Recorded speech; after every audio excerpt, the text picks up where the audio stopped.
Guys, late edit po ako na ito kasi tinatamad talaga ako guys. Ito na guys na nagkasakit po yung pusa ko.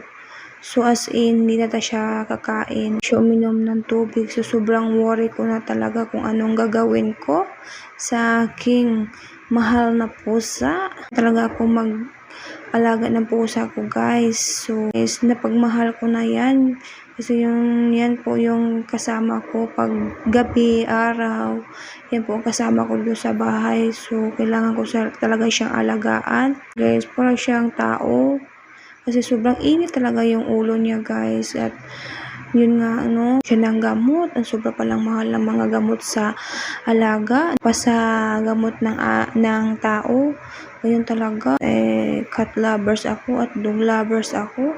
Yan po ay inaalagaan ko talaga. Kita ko siya at tumitingin sa akin na parang nagluluha yung mata niya. Ako po ay naawa sa sobra. Sobra guys kung anong gagawin ko at bumili ako ng gamot, pagkain niya. Awa ng Diyos ay okay na naman siya. Ko lang siya ng gamot ng tao. Pala ay sakit talaga ng ulo niya kasi sobrang init. Tapos may sipon, may ubo pala yung pusa ko. Guys, namimiss ko po yung kakulitan niya. Sobrang kulit talaga to na pusa. Naawa ako.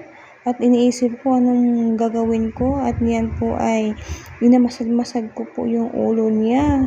So, ganun ba kayo guys pag magkasakit yung mga alaga nyo? Ayan ako at kinausap ko lagi. Kanya, kakain ka na. Kasi, nanguri ako talaga sa'yo kung anong gagawin ko. Hindi talaga ako nakatulog ng isang gabi at tinitingnan ko talaga siya kung anong isa kanya. Aga-aga kong gumising at tinitingnan ko siya. Pinakain ko siya at nilagyan ko talaga ng pagkain yung bibig niya. Yun na, isusuka lang niya yung pagkain. Talaga ko kung anong gagawin ko. Ba't nisusuka niyang pagkain? Nilagyan ko ng tubig yung bibig niya. O talaga guys, nilagyan ko ng tubig. Mabuhay lang talaga guys at antok na antok talaga ako kasi wala akong tulog. Kasi nag-worry talaga ako sa pusa ko. Kasi paano naman kung mawala na at wala na akong kasama sa bahay. Kaso lang kasi yung asawa ko, panggabi siya. Pagkain na yan at gamot na yan. Ang mahal-mahal yan. Lazada pa more. Gamot sa pusa ko. Order ko rin sa Lazada guys. 200 plus yan. Yan po ay gamot ng pusa at sipon kasi sinisipon siya at inubo. Kasi alam ko naman kasi wala siyang boses. Meow siya pero wala siyang boses. Nakakaawa naman yung pusa ko. Lalablab ko talaga to guys kasi maliit pa siya. Ito na po siya sa amin. Tapos so maliit pa siya. Talaga to siya guys. Dumudumi sa kilid-kilid or what. Dumudumi sa labas. Gabi dito siya tumatay sa bakare. Siyang tao guys kasi namin kung saan siya tumai pag gabi kasi kasama namin tumatulog ng bahay. Talaga siya dun sa labas. Kung naman maaawa ako sa pusa ko kasi maliit pa siya at inaalagaan ko na. Pag dumudumi siya at umiihi sa CR talaga siya. Nanay siya doon sa CR. Magdumi, mag-ihi. Gahan guys, alas 3 o alas 4 ng umaga po ay tatabi sa akin at gising-gisingin niya ako. Alam ko na kung gusto-gusto na niyang lalabas at tumatai o anong gagawin niya. Buksan akong pintuan at dun siya sa labas.